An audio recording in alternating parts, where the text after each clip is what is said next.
Hey, what's going on, guys? It's another night in my shed. I'm doing something similar to the car. I've been working on the wiring all day to the chassis harness, and I had to make a revision of one of my battery cables that I had. So I figured I would explain to you how I do my battery cables. It's relatively simple.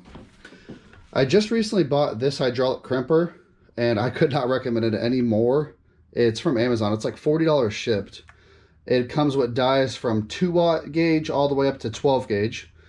I got a nice sharp set of battery cutters, the wire that I had to shorten, got a copper lug, some thick walled adhesive lined heat shrink, and my vice jaws, and my good old Porter cable heat gun. So I'm going to set this up how I do it, and I'm going to show you how I do the process.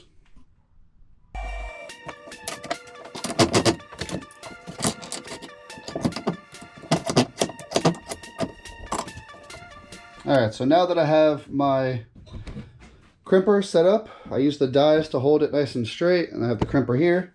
So I'm going to show you guys how to do the lug.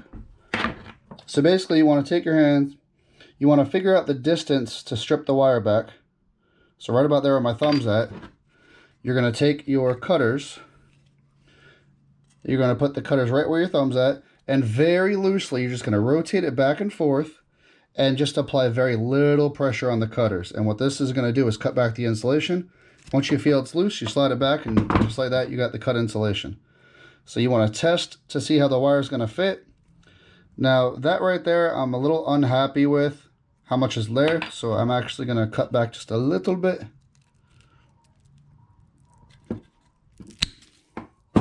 And try again. All right, now you see that gap is a lot tighter. I'm a lot happier with that, so I'm cool. So now what I'll end up doing is putting the heat shrink on first. I always put the heat shrink on first. I've kicked myself in the butt many times for forgetting. And we'll go ahead and put this in there like so. We're going to come over here to the crimping tool, and I'm going to slide in the lug exactly where I want it. I'm going to end up pumping it up just to get a nice tight fit. As you can see right here, that's how the die goes in, and I'm nice and tight on this side too. So I'm going to go ahead and crimp around down, or I guess up, since it's a hydraulic ram that points up.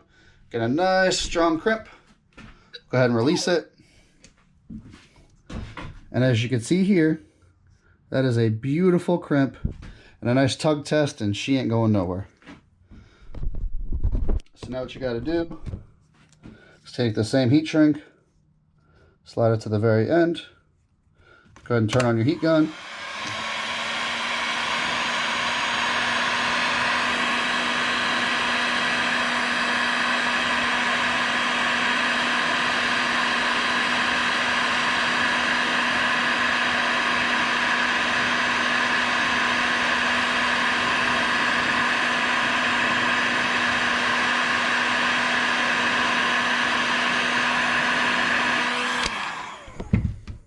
So now, as you can see, I have a very proper crimp.